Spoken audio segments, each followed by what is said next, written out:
Hello everybody, this is the full-length real-time video of me producing an asset for my game Molino using Max and Vertex colors only.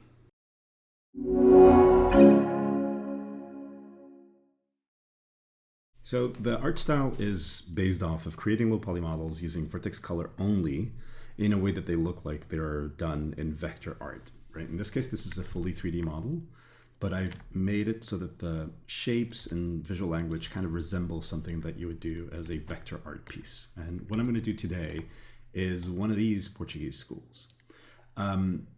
This is kind of the one that I have in my hometown or my small village. It's more this style. It's no longer the one that we're using. We're using a more sort of modern one, and most of these schools have been converted into like admin centers for the village logistics. But the shape that I want to do is this one, the big rectangle with the sort of the two sides roof, and then this little entryway to the side with the pattern of the stacked stone blocks. Elementary schools in Portugal can be like really big if you're like in an urban area. This is, I think it's Lisbon. Like this is just a primary school. It's got 2 floors and everything. And then you can have one that they even need bells to make sure that all the kids hear that you or can hear that you have to go into. I also love that the school leads right into the main road. But this is the one that we're going to use because it's very small and the game takes place in a fairly small village. And so this would be a school for 10 kids, 15 kids max. That would be more than enough. Okay, so here's what the game looks like currently in Unity. It's all done with no textures. I mean, except there's a few textures here for the water. And there's a texture or two here and there for some effects, but the visual style does not rely on the textures themselves.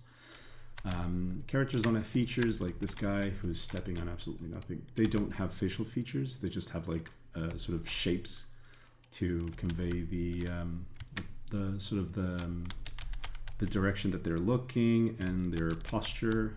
This girl here playing guitar. So no facial features. This is the main character. No facial features. He's sweating. And I'm going to use a file that I already have with loads of other props because it helps me set the scale. So here we go. So these are all the props that I've been sort of making throughout the development of the project. There's a few very typical Portuguese elements like the wayside shrine, the cereal holder, or I don't know what this is called in English because it's very specific. And there's other elements that I'm gonna not use. So I'm gonna base myself off of the, sorry, let me move this down. Even the church is quite small because it is a very small village. So I'm gonna base myself off of all of these elements. So the school has been kept well, so it's not going to have like dirty tiles or broken tiles like this. It's supposed to be an abandoned manor house, which I have changed to be this one. I still have to like damage it, but it fits more with the scale of the place. And I'm going to use the same color scheme, so white walls and this pattern here, which was what I was more interested about in getting from the from this church model. So just remind, this is what we're going to be doing. I'm going to move this over to the other screen so I have a reference, but let's go. So I'm going to use this as a scale reference. Start by doing a little box. That's pretty much it, I think. Maybe smaller.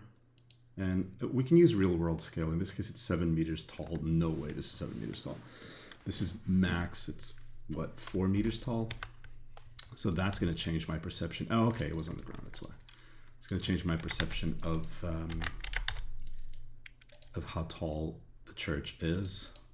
But the church is supposed to have tall ceilings because of all the candles and stuff like that. So I think it's for length, it's probably something around the 7 meter length. So let's say 7, and then for width, I'm going to go 5. I don't think it's bigger than that. Yeah, and I think it's pretty close. If we consider that 4 meters tall is already with the roof, which I think is probably 1.20 meters in inclination. So I'm going to isolate this model, and then I'm going to do a couple of cuts here on the height. So that's 2 meter sections, 2 and something, and 1 meter sections. So I think actually I want to do 6 divisions just because it's going to give me maybe 5. Yeah, convert to Lowpoly. Let's do a connect here at the center. And all I'm doing is just making points where I can sort of relay connections to. So I'm going to get rid of this loop and weld this guy down. And I know there's the vertex up there somewhere. Yeah. This guy down here, and then this guy down here as well. Right, so that's the basic shape, I think, of the skull. It's probably a little bit narrower than what I have, but I think that's fine. These loops here actually help because I can scale them up now for making, or actually not scale them up that much, to make these lines for the windows to go in. So one of the funny things about this style is that the low poly kind of goes out the window, because while you are making stuff that is supposed to be low poly, you're also having to make sure that you have enough loop cuts for the vertex colors to blend decently. So for example, in this case, I want to have 1, 2, 3, 4, 5, 6, 7 segments. So I'm going to have 6 cuts, right? So one window, column between the window, another window, column between the window, another window, and then the buffer wall. So that's it. I'll select this loop, and this loop, scale them up individually like that. And then I think I'm going to scale them, all of them, as a group. And those are my windows right there. One other thing about this is because we've made the game in a view where the camera is static. The camera doesn't really orbit. We don't allow the player to pan around, orbit around. We get to make sure we save time by just designing the stuff that is visible. So we don't have to go around and sort of like figuring out what parts of the model the player will be able to see. And that helps with reducing a lot of the content that we have to adjust and fix. So I'm going to make a connection between all these edges, just one, because this is half of what I need for the entryway, and I'm just going to weld this down. And as far as geometry, I think I'm actually going to get rid of these loops because I think they're just going to confuse me. And also this and this, right? So this is now my little shape outside, which I'm going to guess has about 2.5 meters. So I'm actually going to extrude that with measurements. It's going to be 2.5. Yeah, that's about right. Okay, and I think I prefer to do it this way because now I can sort of figure out where the loops are going to be. So I think, of course, one for this thickness of the wall, and then this, and then another one. And that's the height of the door. So let's compare the height of the door to the other buildings in the neighborhood. So let's actually take this door and already extrude that in way more than probably it needs. And then let's move around. How big is that compared to the manor house? Well, it feels like it's quite small, but it is supposed to be like really big windows. Let's do the tower. Looks smaller than it should be on the tower. Okay, this wall is supposed to be like, let's say, 2 meters tall, because that's kind of how high we need it to be. So it's just 1.6, so that's quite low. That's quite low. So let's actually make that cube and keep the 2 meters tall and use that as a reference. So that means that my whole building needs to go up, which I'll be honest, I'm not surprised. It actually looks quite low. So I'm going to pick all of the vertices from the front, move them up, and then do the same for the rest of the vertices. I'm actually probably going to ignore a little bit on the windows. That's kind of fine. The other thing I had on the building, if you can see, is this little bottom area.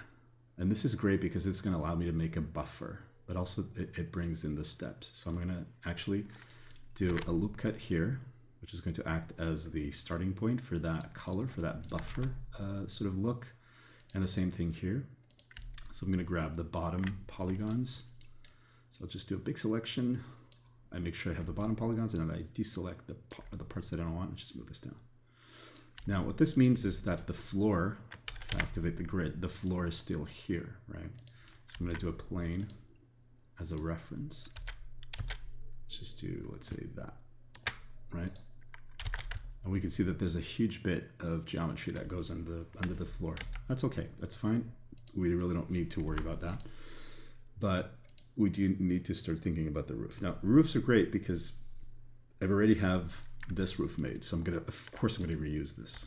It makes no sense to do another one by scratch. especially because keeping the same layer, sort of the same style, is part of the goal. Now, as far as proportions for the building, I think it needs to be, again, still slightly taller. So I'm going to grab just the the roof polygons and pull those up a tiny bit. Okay. What's the next step? So the shape itself is pretty simple. There's a lot of loop cuts here that some of you who have done low poly modeling are probably just like squirming at the fact that they are still there. I understand that, you know, this looks completely, you know, unnecessary, but it does serve the purpose of then having an off geometry. It's the same as tessellating a building for Unreal, for then going in and adding like vertex color so you can like paint materials. This is pretty much the same. This sort of falls within the same sort of requirements. So I'm going to go into my object properties and activate the vertex color. Vertex color display, okay.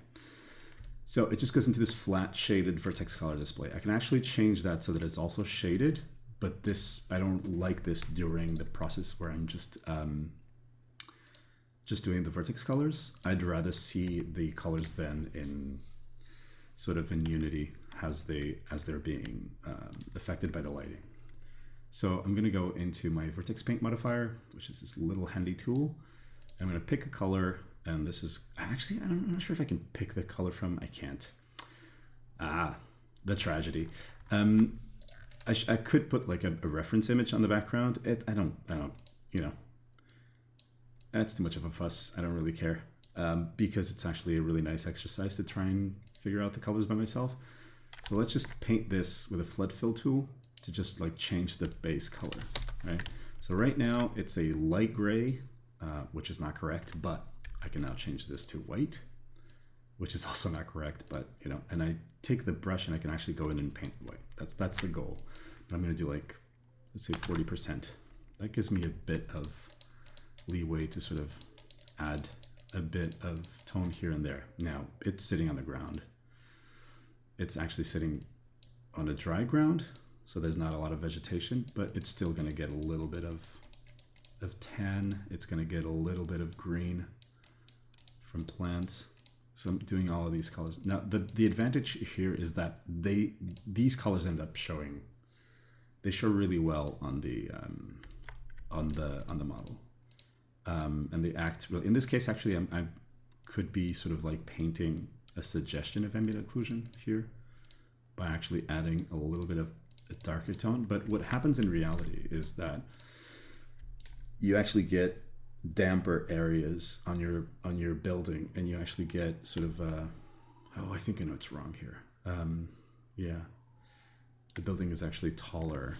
This edge is too high up. If I bring in the reference again, you can see that this measurement is pretty much the same as this measurement. So that's why the proportions here are off. This is supposed to be way taller, or this is supposed to be, actually this is supposed to be way shorter. I just went for the half. So now I can convert this back to editable poly to keep working on the polygons of the model. I'll just bring this down. Yes, if I do that already, the proportions are better, but I actually think this should be like here, and then this is supposed to be way taller.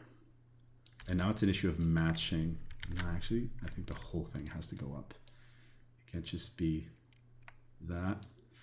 And this has to match sort of the angle.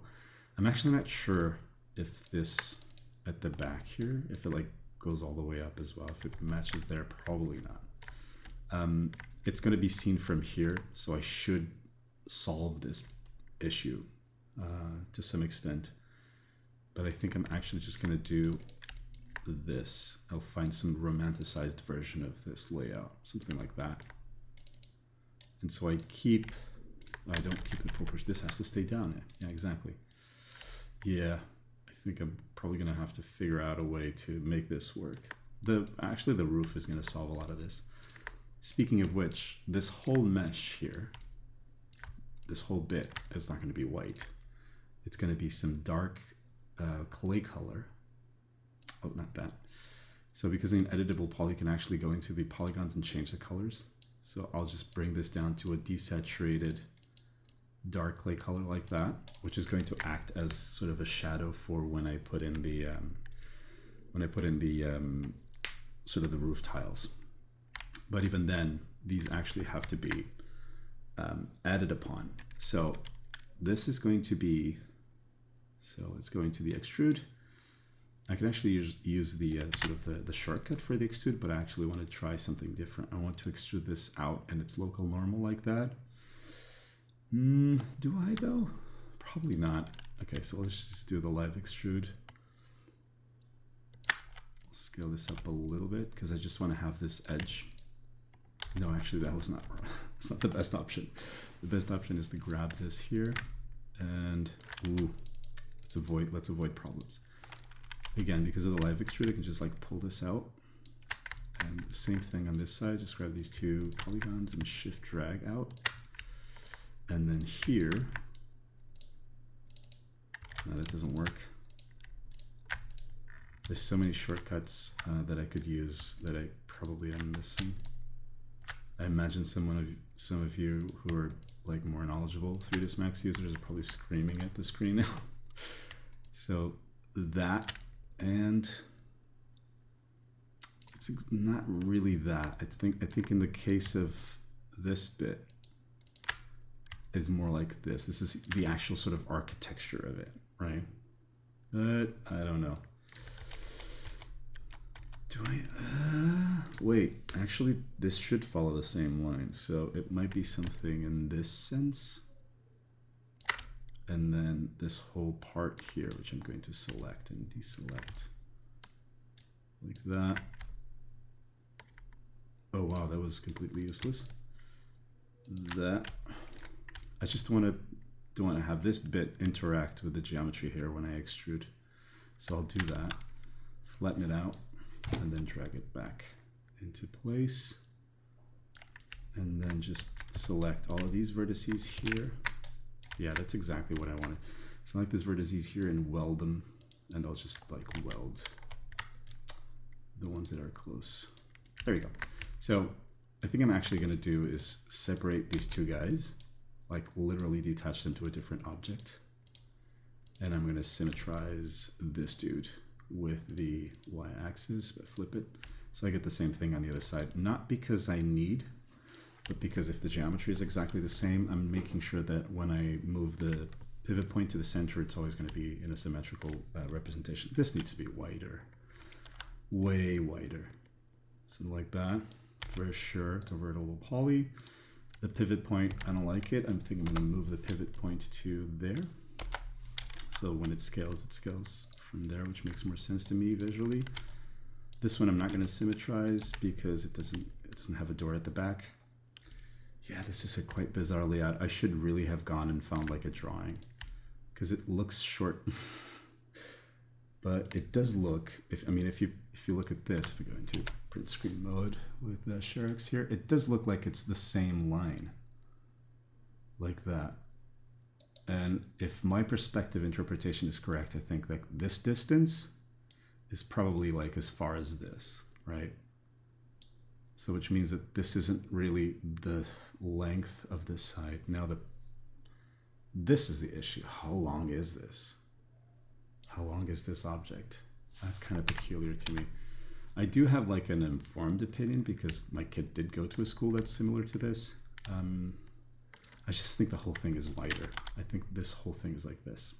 I think it's what's happening. And I just have like a skewed view from looking at it from this angle. It's probably just a wider school. Anyway, so yeah, that's probably gonna go there and I think it's gonna be better. For the windows, they need to be not as deep. The quickest way for me to do the windows is to just have the vertices change color. So if you select a vertex and you go into the color changing editor, if you click, right, you can just change the color for that vertex, right? And if you select the polygon and you change the color for the polygon, you just change the color of that polygon, which in this case, this is going to be something with a slight blue tint, but desaturated, sort of a desaturated blue because it's like reflecting the sky, but it's also sort of not very bright. It's not a very blue sky, but it is sort of like, because it's dark inside of the school, etc., etc. And I actually might go in and add sort of a grid to separate the windowsills. So what's happening here is that only the polygon is getting changed. And what I actually want to do is I want to make sure that the polygon color changes, but it affects this. So the quickest way that I always done is I just go in, I select the polygons. You can see them selected here. I control click the vertex to select the vertices that make up these polygons, which are these guys, right? So you can see like, ooh. And then I choose the color for those. And as I do, the gradient forms on the edges there, right? This gradient, and that's helpful. So what I'll do is I'll change that to a color that I think is cool. I could even like color pick one of these colors, but I actually think I want to do that like darker. Press OK, and then I convert back to the polygons. Actually, no, I have to do that. And I change just the polygon colors to something that I feel will work for, you know, what I have in mind. It's difficult to explain what I have in mind, or to like go, see, this is exactly what I wanted. Because you're like, I guess. But the point is, the windows are supposed to sort of be reflecting what's on the outside. The other thing I can do is like a bottom face. I actually don't want it to be like as dark. And I will just color pick the brighter areas. And that just gives it that little lip edge, which I think helps. There's details missing, but we're going to work on those in a bit. So the other thing I could do is just go in and actually make that edge here darker. And I would do the same thing. I would just go in, control click to get the vertices and make those black, right? But that's just a little too much. And some of these are not shared. So I'm not going to get the information that I want. So here's what I would do is just grab those. Sure. Maybe avoid the corner one and whatever this is. And I would go in and paint those. So I'll go into my vertex painting mode with the vertices active. Vertex paint. There you go. It should be painting only on those vertices, as you can see. Even if I go red, bright red, 100% opacity, it's just going to paint those. Stop painting the white ones. I need to figure out what that is. But anyway, I can go in, use black, paint like full on black, really harsh, but then I'll take the opacity of that down a little bit like a Photoshop layer. Same thing actually. And that's great, converted to Lowpoly. So it's a little bit of back and forth, and it can be quite daunting to sort of thinking that you're doing this in a fairly destructive way because you're changing something and you're having to commit to it. But it is quite useful to be able to do it this way, because you're going to get a lot of free experimentation just from doing that. Okay. So that's a little bit of drop shadow. I think I actually want to shade this one a little bit more, which is this guy. Here's the thing. So sometimes I'll do this, and now this face is darker than I wanted it to be, but that's fine because I can now select this polygon and this one and just change the color for those polygons like that, right? And then it's going to create this cut. That's also fine. Instead of doing that, I can just go ahead and select all of these polygons, and then again go into vertex painting mode, color pick one of these tones, and just like sort of almost smooth them out by painting. But no, not that. Just kind of like getting all of this, or just like select the whole face, which is exactly what I'm going to do now. Convert into Lowpoly, select the whole face so that I make sure that I'm not like double painting. Vertex paint, and then just go crazy on some of these. Let's color pick some of that white. Let's color pick some of that sort of water damage, mossy green. Oh, that's too saturated. No way anyone would let the school go that far. Yeah, something like that. But also it would allow me to now go in and paint a dark tone here at the top. If the gradient stretches out too much, what I'll usually do, convert to Lowpoly, is to actually go in and add a little cut on the geometry for that to be something that I can change without, you know, damaging the overall aesthetic of the. Let's do a cut here to here. And do a cut by hand. If you're a Blender user, a lot of the stuff that I'm doing is extremely replicable. You're probably looking at this and going like, yeah, I think I could do that. No problem. I've tried the other day making an asset for the game using Blender, and the method was pretty close to what I'm doing here. Nothing too complicated. The only reason that I prefer to use max is just because it's easier for me. Not really that it's a technical ability that other softwares don't have. Right, so we have that little sort of suggested ambient occlusion or light. Let's do the little frame at the bottom. And the way that I'm going to do this, I'm just take all of this and I'm just going to go into Vertex Paint mode. I can't color pick, but I know it's a light blue. It doesn't have to be. I could like pick my own color, but I actually want to use something like that. I'll just flood fill that area, but now I'll change the layer to a multiply. Again, the same as Photoshop. So I'll bring the lightness down, and that's it. That's my little lip. Now, because this is geometry, I would actually like to go in, convert this to Lowpoly, add the actual thing at the bottom, and then just like extrude this out a little bit, because that would allow me to do one of the things that I think is probably I like doing the most, which is finding ways to sort of create little details. I actually need to zoom in quite a lot so it doesn't. So I'll take this down, I'll connect these two vertices, and I'm just going to do like a sort of a chipped edge. That's crazy topology, I know. Don't get angry. So I'll just take this and again, Vertex Paint, color pick this light value and just go. You don't have to make the sound, right? So it just gives it that little edge there, which is going to allow me to sort of turn this edge into a like a slightly darker version of that color. So just slightly like that, or actually maybe lighter. Yeah, but then the vertex itself could be slightly darker. Something like that. And potentially something else over to the side for this guy. Now I need to go and connect these two.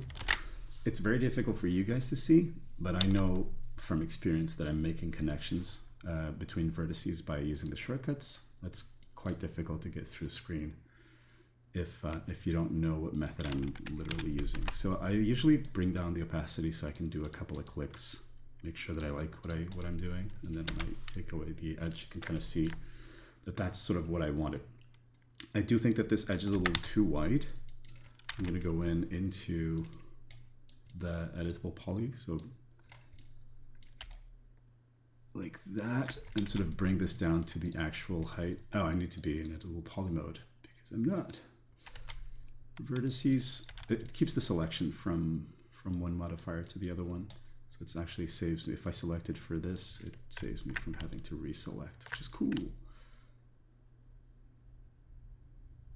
I've said this before in conversations about using other softwares, is that one of the things that I find annoying about Blender, and again, it's a great software, I'm not knocking it, it's just the things that I find annoying is that it won't let me select stuff that is behind the model unless I'm in like X-ray mode or X-ray, yeah, I think it's X-ray mode. And I find that extremely annoying because I'm used to doing it. Tangent, okay. It's 20%, I can just flood fill, and it floods fill 20%. So I can just keep clicking to add that little effect. Okay, back to the topic. So because I'm already used to selecting, I know that there's stuff on the other side that I've just selected, right? Or maybe even stuff that I moved. It's annoying that I can't just go like, okay, select all these vertices, right? And I know that I'm pulling the whole building instead of, oh, select all of this, and all I get is like the front side. I find it just so annoying. And I know it's to prevent people from selecting stuff that they don't want, but this is my model. I'm supposed to know exactly what it is that I've modeled. Okay, so these pillars are slightly different color. I'm gonna do that quickly again with the Vertex Paint. Flood fill with a sort of yellow, cream kind of color, more red, like that. And I'm gonna click, and then change that to multiply. Whoops, not add, multiply, and lower the, actually I think it should be like overlay because it is brightening up. Nah, multiply. It's okay to be wrong. What's important, it's to try. The more you try, the less you're wrong. Okay, so on the concept, not on the concept, sorry, on the reference, the building has a lot of like damage and stuff like that. I don't have that. But usually what I do is I will literally do the damage. So here's what I will do. I'll just do like a little cut shape with the knife tool. And then I'll do another one close to it. And this is one of the reasons I like this style. It's fairly freehand and again, fairly unique. I've not seen anything that looks like this yet. So this is what the building is made of. I don't know what it's made of. I'm going to assume it's either made of stone or cinder blocks, but I know that the exterior is probably a limestone or a lime wash over clay kind of thing. And if it's not, I'm just going to pretend it is, because we are, you know, selling a fantasy. So I'm going to desaturate this color, make it gray, paint it a couple of times. And even after the damage, I'm going to actually play a little bit more with that. So that's cool. And now I'm going to pick these colors. What is that? Okay, converted Lowpoly. What is happening there? Oh, I know what's happening. So if you look at the topology, because of this cut, it's not connected to anything. You'll find that if I show turn edges, that this edge is connected, and I'm pretty sure that there's a polygon's edge that's going underneath. I think it might not be that. Just that there was a weird edge. So what I'm doing is I'm going to literally connect these two so that these are triangles, and there's no way that the triangulation could go any other way. This is also stuff that people will sometimes do when they're baking for like, you know, current gen pipelines, where they will triangulate the mesh to make sure that the edge orientation stays exactly like they want it, because otherwise the bake results could be different. Okay, so let's look for a clay color. I don't have it in this file, but on another file I did have like a color palette to just paint. Oh, these is, I'll just go 100% on this. And then I can play around with maybe like a slightly darker shade, a little bit more red on one or two places, and then maybe more of a greener, more desaturated tone on the corners where it's closer to the damage. Okay, cool. Now, but there's a lot of geometry here, and I'm going to make use of that converted Lowpoly, because you could say, for the sake of optimization, that this would be fine, right? And it would be, if a little ugly, but fine. So I'll just do that, and I'll do like some connecting here, and that's going to be what I'm going to be playing with in terms of geometry. Right, so this edge is going to be this tone, but I don't have to go into Vertex Paint now. Let's just do that. So this is going to be this color, but slightly lighter. This one is going to be this color, but slightly darker. Let's actually also give it a little bit of more blue. And this is going to be just way brighter than the rest, right? And that's going to be a huge dent on the edge there. And because there's no other schools in the village, it's okay that this dent is so out there and visible. I do think that the whole thing is a little too big. So I'm going to go into the vertex mode, select all of these, scale them down, and bring them down closer to the edge here. And I'm also going to move these closer to the edge. So scale horizontally and move. And same thing here. This is probably going to imply that this damage that I made has to be like changed in terms of form. That's absolutely fine. Like that. Maybe something like that. Cool. I'm not sure if I'm cool with like the color that's underneath, but that's fine. Also this probably could go up. Like that. Maybe. I'll figure it out. Okay. Let's go back now to this guy. Now, the reason why I'm doing this one is because it's small, but I actually want to do this type of wall, right? So I do have some cinder blocks that I'm going to use from other models. If I exit isolation mode, this is the effect that I'm going to use, right? This kind of like walls that have been put together in individual stones with clay that's then been lime painted to resist, you know, damage. But I will be using a lot of like these stones for the steps and for other elements, like the little trim under the windows. This here, I'm going to use those stones for that. The steps, for example, I'm going to use like elements of this. And if you look closely, they already have like chipped, worn edges, chipped edges. What am I doing? Like you can clearly see it there. Whereas there's a very obvious damage or chip in some of these models, and I can't seem to find it. But it's all based off of this idea that, you know, whoops, yeah, like that, which all stem from this kind of visual, right? So these all have been sort of edited. Like if you look at this cut and this cut, it's the same as these. So I just reused this model, made a few changes, changed the color. Oh, here's the little palette. So these are the clay colors I'm supposed to use: cement, soil, vegetation, gradient, wood, and green metal for all the, like, you know, garden and urban decoration elements. But anyway, let's go back to the school. It's so tiny in comparison. This is not going to go well. I think I need to put this in the game and see how it looks, but you know, that's for another time. Now, in terms of visibility, I'm going to go into this side bit, select these vertices, control click, and then I'm going to paint those black because I need to have this shadow immediately so that I know that I have sort of the correct tint. And all of these as well are going to be gray because they're supposed to be the stones, right? So I'm actually going to go and color pick from the church right next to it. So I'll say click, color pick, and gray. Okay, and this should probably be whiter. So I'm going to go into, I think Vertex paint has to be color pick from the school and just like paint a little bit on this edge so that just there's a separation. And now I need to make the pattern that works on the walls. Let's isolate and I'll show you how I did that. So I'll go into left view, which is kind of here, and I'll do a little plane on a surface. I'll do that. Let's bring it out a little bit. And if you look at this plane, there's a bunch of cuts because by default it comes with segments. So I'll just do, so it's 4. So let's do 8.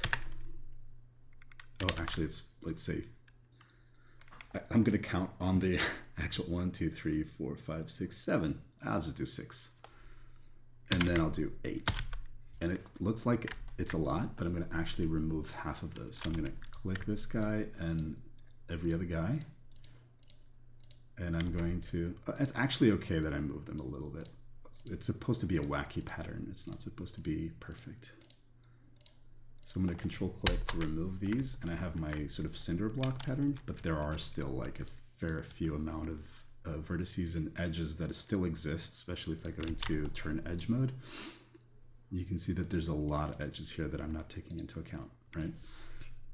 So I want to turn these into actual edges that I can sort of just put on top, almost like a sticker.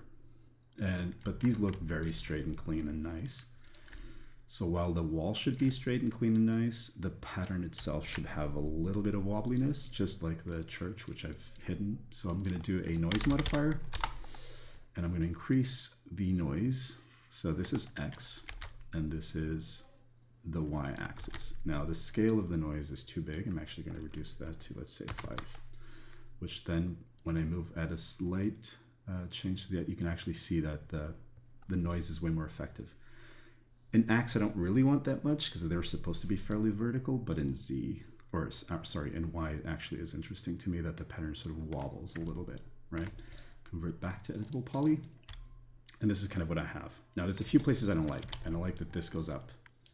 I like that this goes up and this. So, you know, I want the sort of the centers of the blocks to actually be quite thick, as you would assume that the blocks would potentially round off at the corners and not increase their length at the corners. So this is not it's a funky pattern, but it's not like a wacky pattern. You know, like when people do a wacky house, it's always like, you know, like it's wider at the top.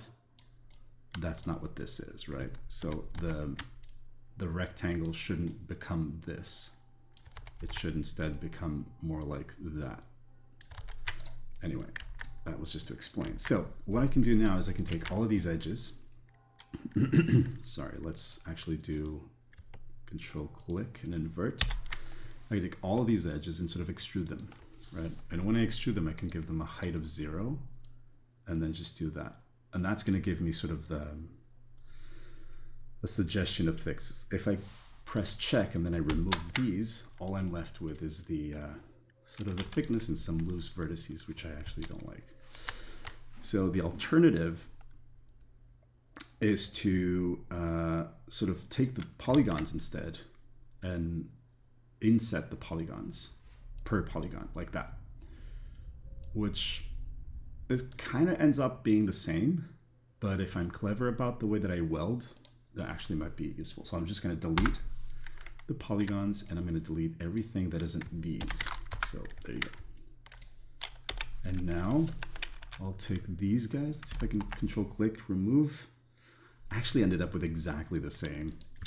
That was just a waste of your time. Not mine because I learned something, but a waste of your. So if I weld like this, fairly careful, I just get that.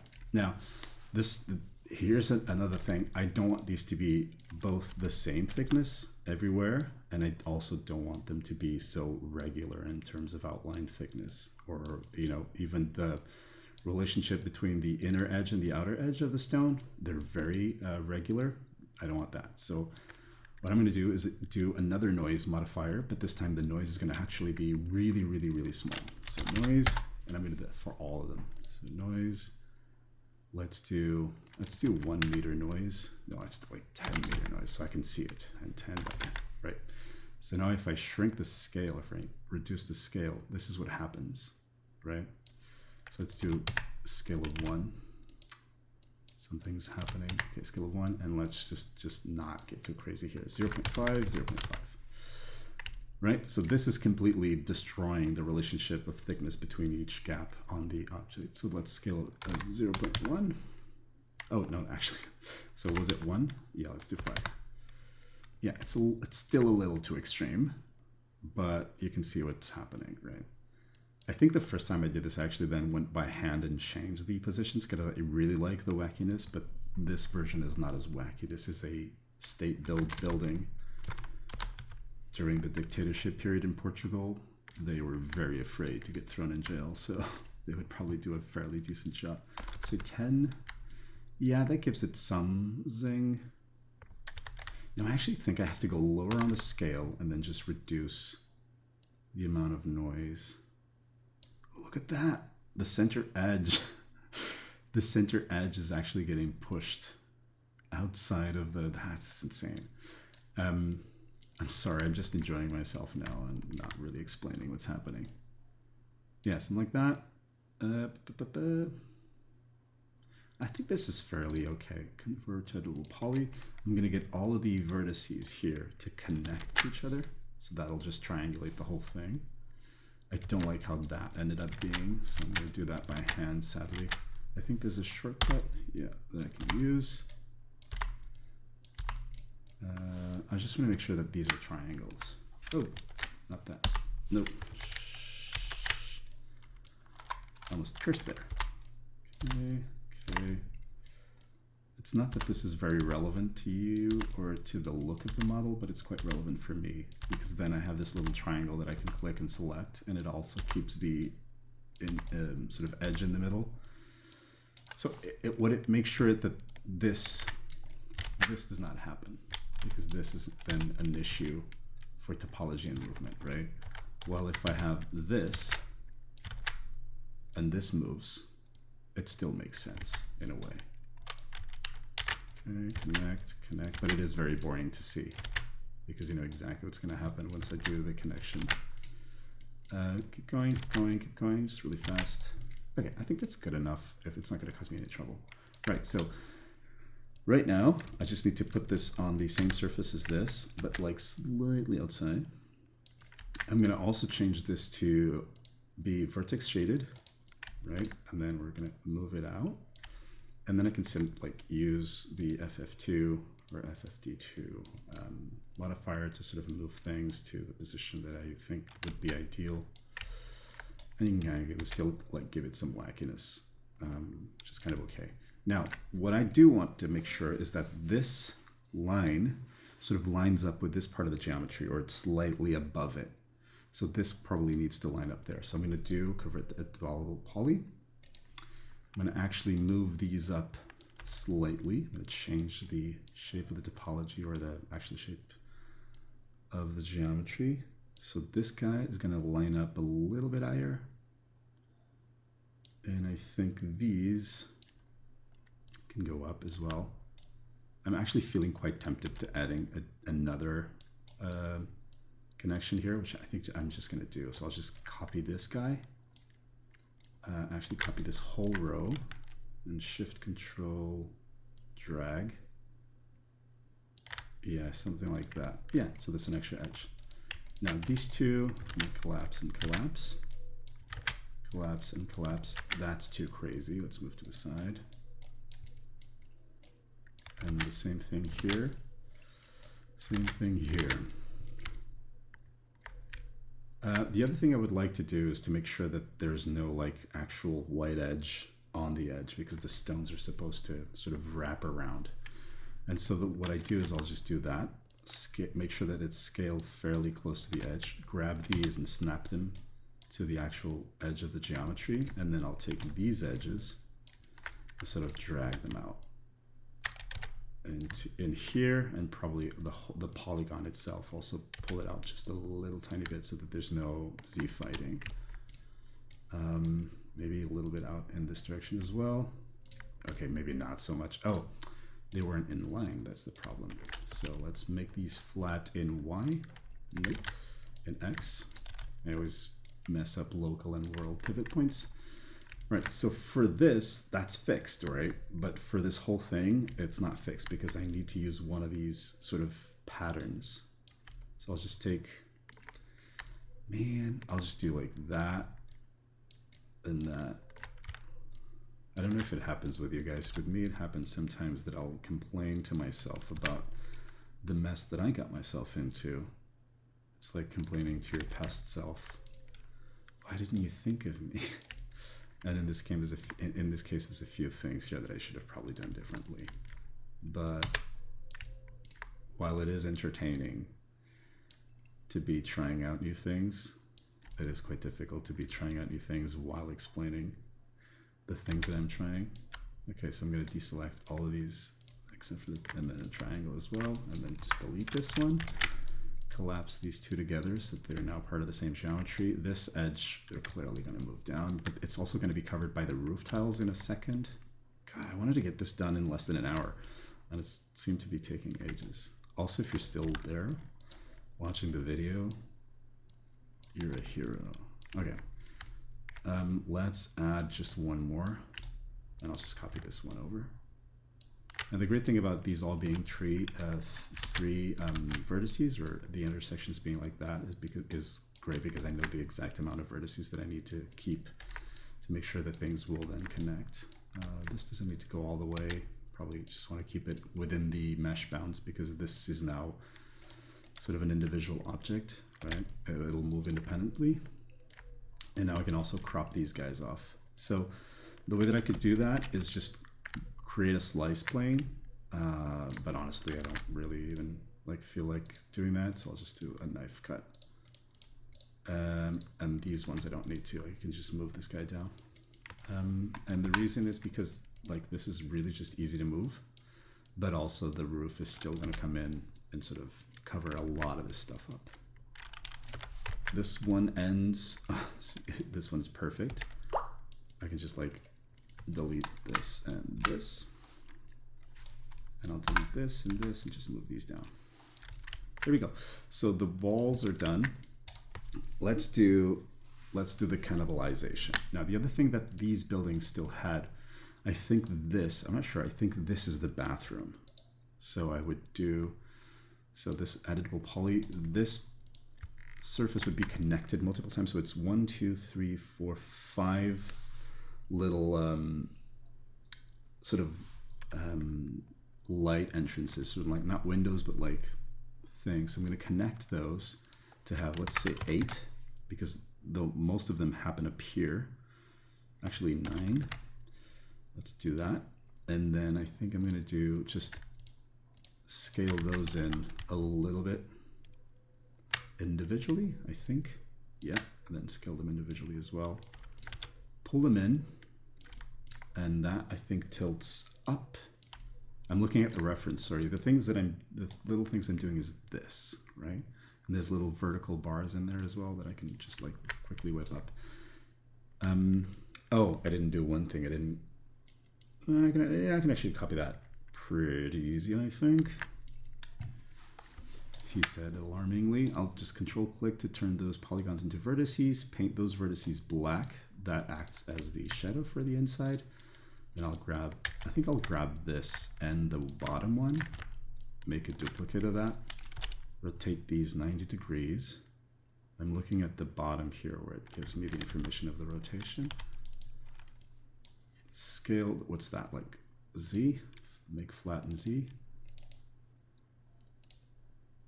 And then scale down. Where am I? Here we are, okay.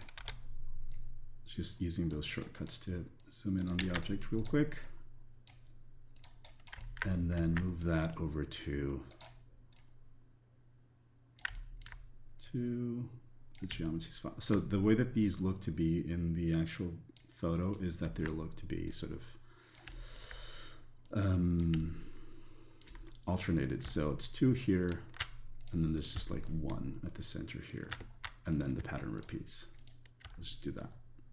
Now the reason I didn't go all the way down and add another one at the bottom is because I've noticed on the reference that there is sort of like a planter here that does that. And it has like greenery, which is fine. So I can just now inset these. Move it down. I guess they could plant like lavender here, or maybe the smell of the lavender will actually seep through into the bathroom and help it not be so sort of like smelly. So you don't want to have the color of the soil too saturated, because it is supposed to be a saturated color, but it also supposed to be shadow. So you have to do a mix of the two. And then I can just, in the game, I can just drop in some plants in there. But yeah, that's kind of like what I wanted it to look like. Let's do a chipped edge. We need a chipped edge here. So I'll just control click, or actually just click for the knife, and then I'll just move this one in, move this one out, connect, and then select these 3 polygons, vertex paint, white. This needs to be whiter than this, yeah. And then, actually maybe not as much, okay, 40%, one click, there you go. Yeah, I think that's good. Convert to editable poly. Say, there it is, a little bit of detail. Maybe it could be like made to actually look more like an actual chip. But so I have to include this object into this whole building now. So I'm gonna attach this guy. So these are now all the same mesh, and I'm gonna grab these polygons, and as many of those as make sense to me. So pull this out. The reason for that is I'm just going to grab these over here. Oh, there's vertices here that I don't. Ooh, hello. I don't need you, but okay. So I'll just drag those now into this corner to do the little stone suggestion. So deselect, pull these down. Yeah, maybe that could be there, and then get rid of these. Move this up. So that's just sort of like to trim it off to make sure that it's nice and neat with what I'm seeing in the photo reference. Drag. I don't like how bright these are in comparison, so I'm gonna go and say control click for vertices, and all of these I'm gonna actually paint as the same color as that. So click here. I don't like the way that's, here's the thing about the vertex colors, that they will obey the triangulation of the mesh. So there's a triangle polygon there. If I go into turn mode, I'll just do that, and it'll flip that edge, and the shading changes because of that. And that's just like, you know, a sad reality of working it this way. So this polygon, I think I'm going to do a loop cut there. Just move the edge in here just to make it darker. Actually, I could do the same even further in, I could do the loop cut here, and as I move, it brings the color with it, right? So that's more in shadow. That feels more like what I would like to have. So it's almost there in terms of model. Let's exit isolation mode and let's start stealing stuff from, let's say, this guy. That's it. That's how much stealing we're gonna do. I'm gonna attach this guy as well, and then we're gonna start editing the shape of this. And it's not gonna be like too difficult, because all we're doing is just moving vertices, right? So as long as I keep the selection on this object, I can actually just like control click to convert this into vertices, deselect these and bring that in. I don't need it to be that much longer. Go back to the element, control click, deselect the vertices that I want and just move that in. That's it. That's as simple as it is for me to make edits to stuff that I've sort of cannibalized from another existing prop. So I think that there's another place where I need this. So shift control to drag. You can't do shift drag nowadays in Max because it'll just live extrude, which is honestly awesome, but a change in pipeline that I'm not as used to as I would like. So this one is the same, but it's kind of like painted white. So I'm just gonna go with this selected, go into Vertex paint mode, do a white flood fill, more. It's actually already pretty much what I wanted, but I was gonna do like an overlay so that I keep some of that. A little too saturated now. So I'll do another layer as a vertex color, flood fill white once. That's not what I wanted. Wait, why is it flood filling the church? Oh no, okay. That's the church is quite expendable in this case. So I think I need to go into element, flood fill with white. Yeah, I think the church is part of this model now. Oh, also this is not part of this, but that's fine. And I want to change this to saturation. And what that's going to do, it's going to allow me to keep this as gray as possible, or, you know, retain some of that blue that I had, but yeah, probably do it like this. Convertible poly, click on this guy, actually detach this as a object, okay. And, oh no, I did attach the church to it. Sorry, the church shouldn't be attached to anything. And I mean even like governmentally talking, you know, speaking. So, okay. That's a whole different building now. Actually, the church model does not belong in this file. It was brought on from its own 3ds Max file. I just wanted to use the colors, and I also want to use the roof tiles now. So I'm going to actually go and select a bunch of these. And that's pretty decent. So I think the safest thing to do is just copy this to the side. I actually think I got it. Yeah, there's a few bell elements. So shift drag to object. That's what happened. I didn't make that separation. Center the pivot point. 90 degrees. Top view. Move. That's actually not too bad. Oh, let's get all the other things out of the way. It's actually not too bad. It is slightly warped because it was to align with the church's geometry. I'm doing the scaling. There is very little consequence for scaling stuff vertically in this game, considering the angle of the camera, which is here, right? But I think I just want to change the shape first before I go crazy into scaling. So I'm going to go for the FFD box. So I need to have 1, 2 points. So it's so this is a 4x4. So 1, 2, 3, 4. So I want to have a 1, 2, 3, 4, 5, 6, 7. So I'm going to edit the number of points, and I think it's going to be here. Okay. Yeah, exactly. So control points.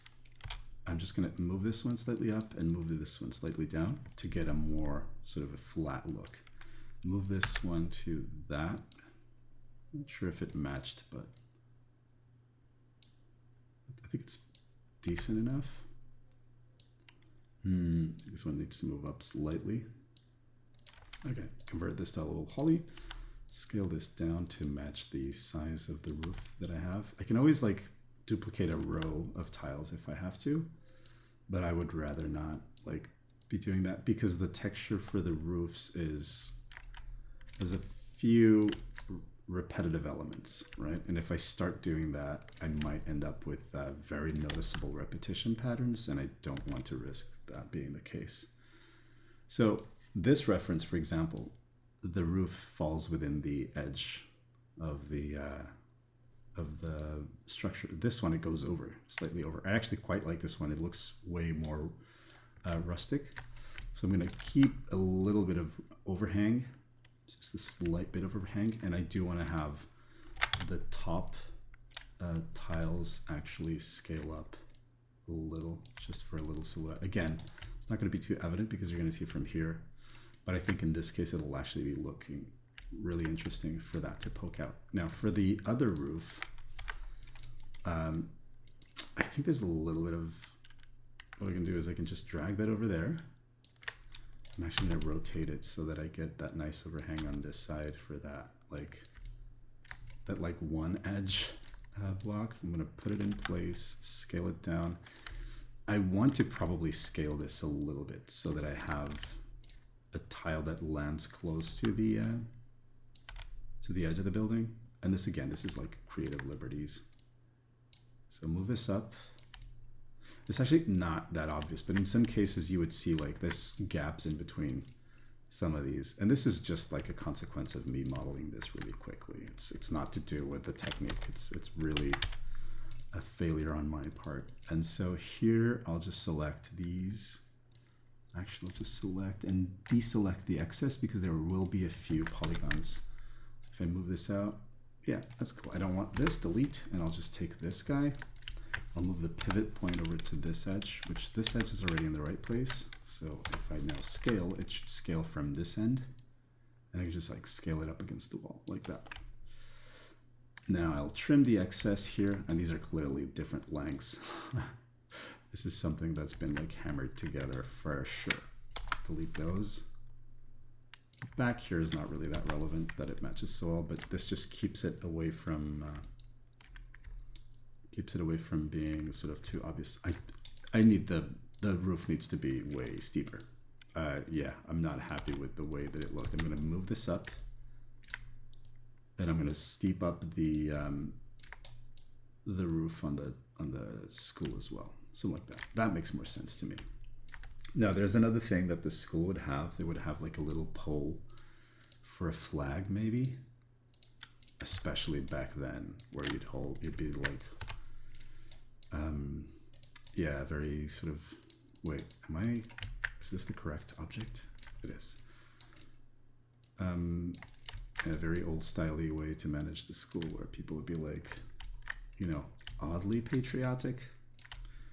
And so there would be a flagpole for the national flag, but you would also have like a little connecting point for the electricity. Nowadays, if you get your electricity plugged in, it's probably either through an underground cable or there's other elements that you use.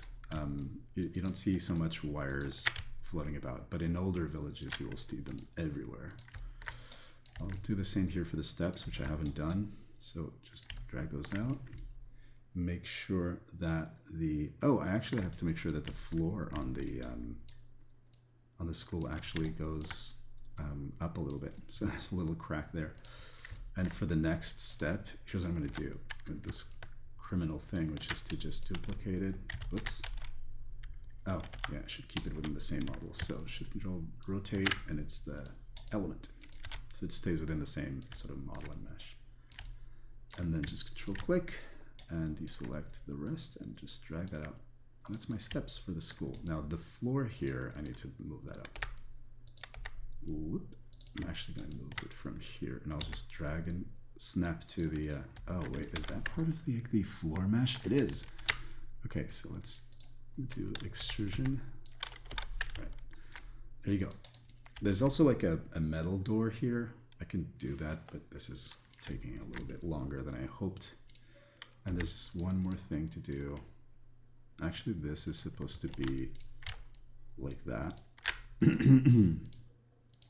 And this guy, if I grow the selection,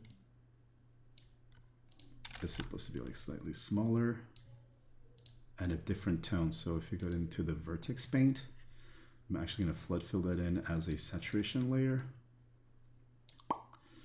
Just make sure that that's a fairly decent amount of more gray than the original one. So control click, go into editable poly. I don't want to see the same pattern, so I'll just rotate this. And also I get like a nicer little broken effect.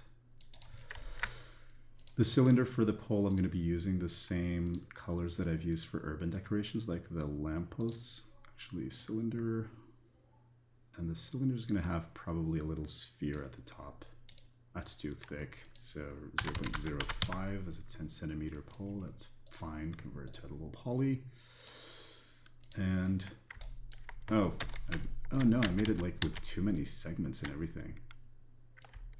Wait, where's the cylinder? What happened? 0.05? Oh, okay. It's too many sides. It's gotta be like 8 sides max and no height segment. Convert to editable poly. Go up into this polygon and just like try to make a little sphere. So I'll scale. I'll actually sort of extrude and scale and then extrude and then collapse. That's a little sphere. That's more than enough to signify the end of the flagpole. I'm not going to put the flag in, but if I eventually will put the flag in, the game will allow you to design a flag for your village. And that's probably going to be waving in there, and that's going to be some fancy rig with some shader. So this is not displaying the vertex colors, but as soon as I grab this guy and attach the pole to it, it'll fit within the same sort of aspect. It'll be changed to have vertex color. So now I'm going to just go in color pick mode and go into the green metal. So color pick the bottom, and then that's okay. And then I'm going to go select the top vertices here. Maybe just like these, and do exactly the same thing, but for the top of the green metal. So click, color pick, there you go, okay. And my flagpole should have a slight increase in lightness here at the top. Yeah, that's it. Right, last thing. I'm gonna actually steal this from the power tower, this thing. So I'll just drag that over as a object, there you go. And then, yeah, just make sure that the pivot point is still there. So shift insert for changing the pivot point. I'm going to drag that over. Actually, I'm going to move the pivot point to the actual geometry so that I can place this object over here. Wait, what's happened? Where is it? No, not that side, you idiot. This side. Something's not correct. That's fine. Scale this down, pull it up, get rid of a couple of these ceramic insulators. Actually, I don't think it needs all those many. The great thing about all of this is that if it follows the same sort of like rules, you can actually reuse a lot of the stuff because it's making sense in the world. So if you go to like the game and you actually see Rose's house, there's something similar here, right? There's a little connector there, and this is like the connectors on the tower over there. It's kind of the same thing. So here, I think I'm just gonna go and call this done. And now we have the pleasure of actually putting it into the game. Let's actually, so the pivot point for this is correct. No, it's not correct. I want to extend the floor on this. So I'm going to attach all of the parts that make up the school, including this guy and the roofs, of course. So now when I move, everything moves. Okay, so the stuff I need to attach, this guy and the steps. Okay, there was a little bit more movement than I liked. Okay, no, everything's fine. Okay. So as a rule, I usually move the object to 0, 0 to place, but I'm actually going to make sure that the pivot point is low enough that this bit will stick out from the ground, and that the rest of the model will also be like, actually just get the bottom faces for this. What's happened? What happens when I do that? I don't like what that. Okay, there you go. So that's fine.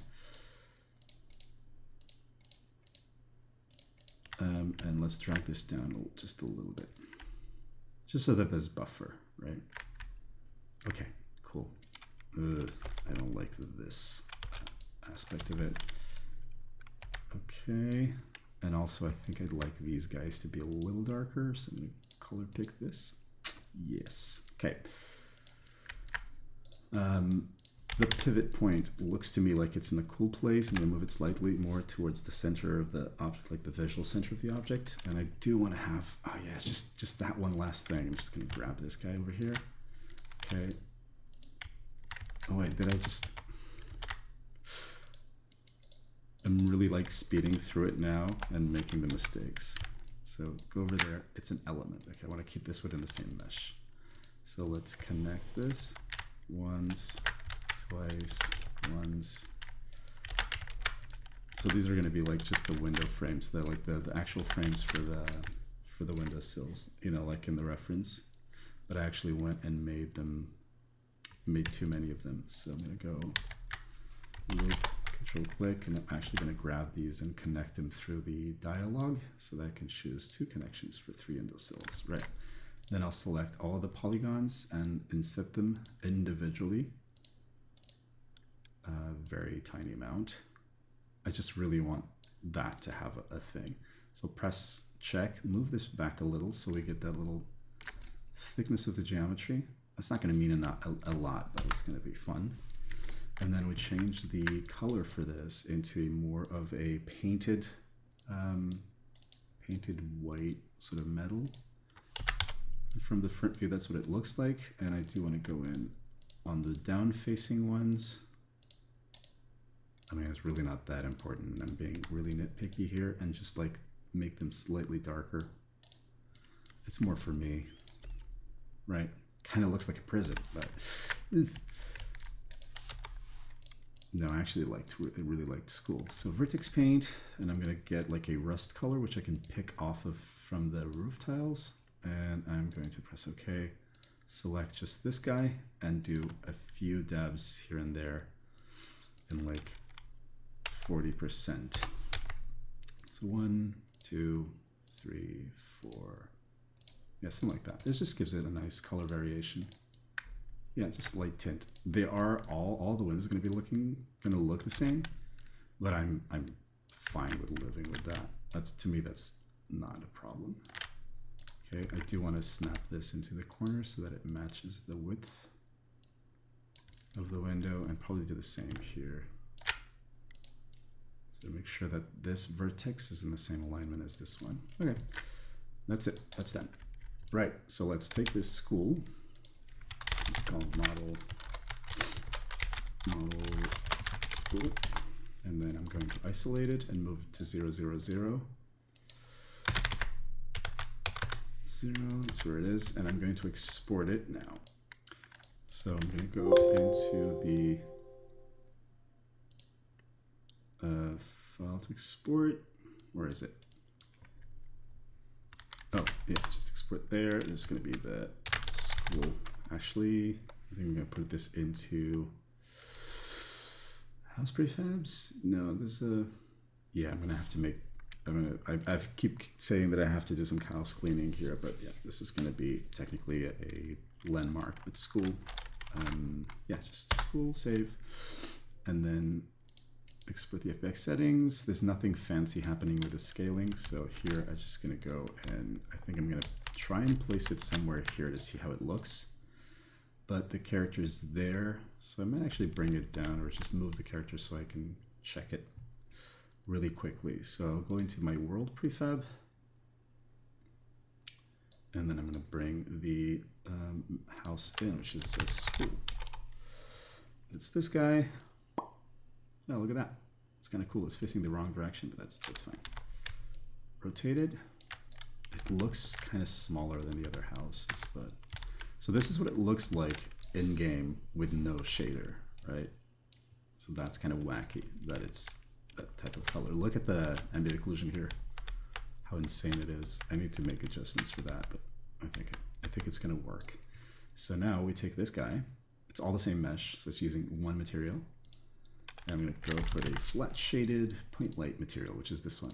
So almost all buildings, or almost everything in the game, uses this one material, right? And I get the lighting from the shading, so that works automatically. So if you click out, you can already see like it fits within the rest of the theme, with this sort of the style. And you know, there's no back face here, which is kind of crazy, but remember, you're gonna see it from here. That part is almost never gonna be visible. I mean, it might be visible on the cutscenes or like when you're here, you know, but also remember that this is still a prototype.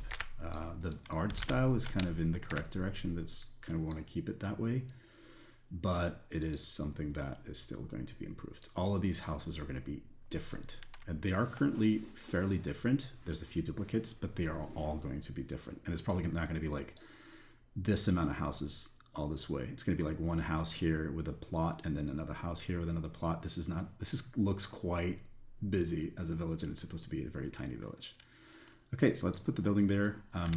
Let's give it collisions so that we can actually have the kid go around. So I'm gonna go into the school object, and I'm gonna add, I feel like I should add like just a box object inside. That's actually what I'm gonna do. I'm gonna create a empty game object inside. That's gonna be a collider or a box, something like that. And this object is gonna have a box collider.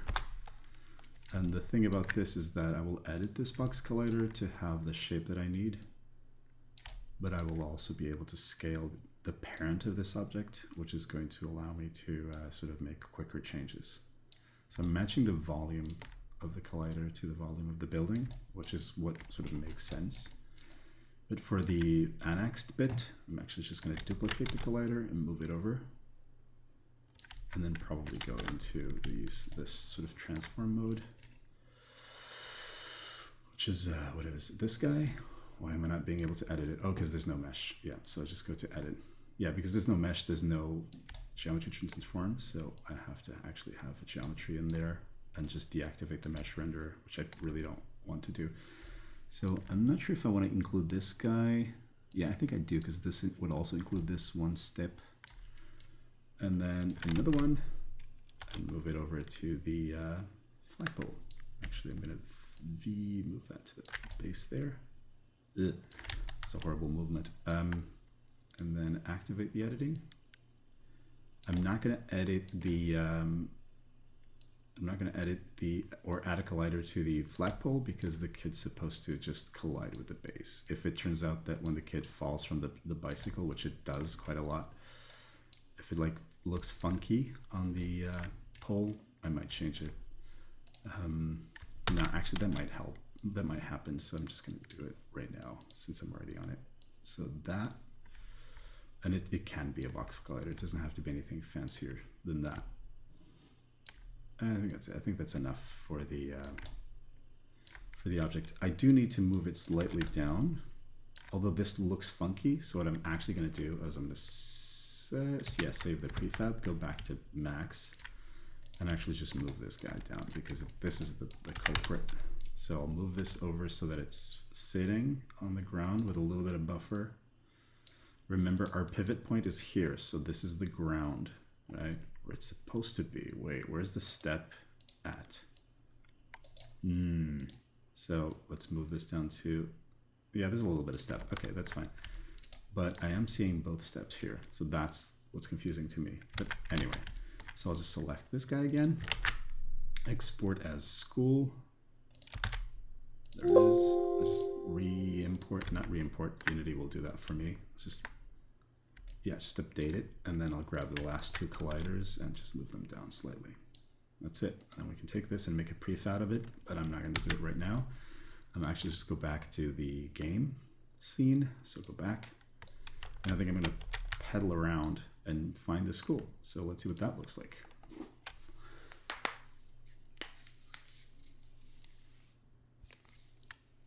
Takes a little bit. All right, let's go up this road. This kid needs to sort of do more cardio because it's already sweating just from a little bit of so you can see what the sort of angle is like, right? So the school is supposed to be here.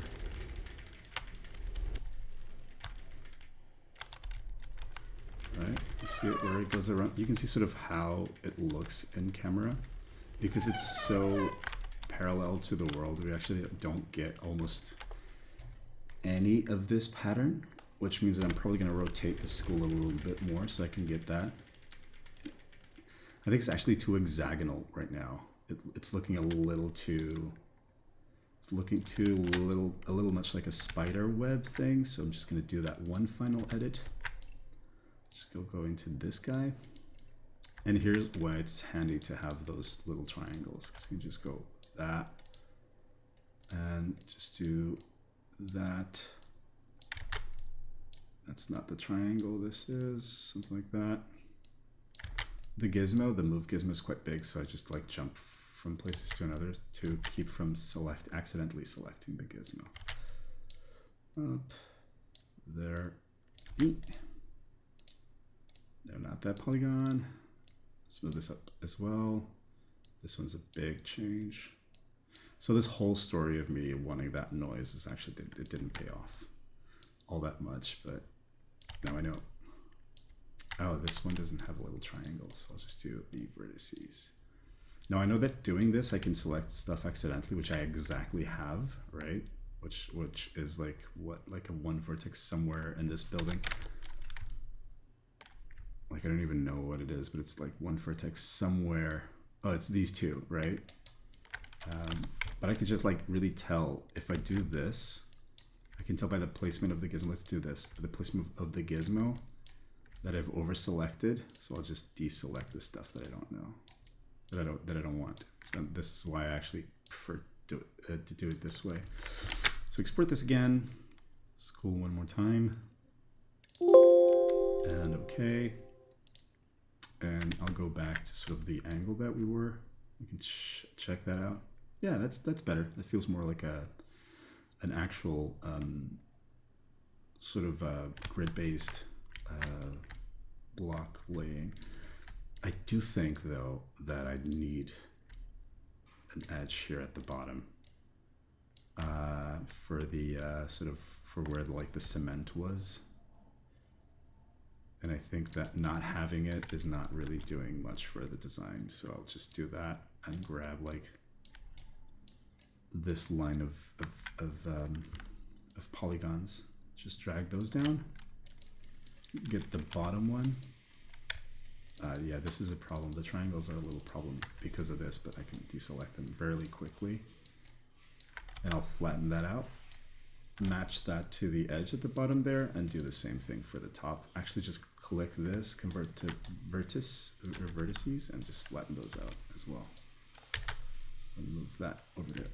And that's it. That's my resting, sort of like the resting cement line. That makes more sense now. Okay, final export as far as I can tell for now. It's quite long. It's been quite a long ride, but hopefully this is something that you guys have enjoyed. There we go. It can be a little bit noisier, or you know, the anti-alias can not as adequately, but like I'll probably do something like this. The game also features, I'm going to actually go into the game mode and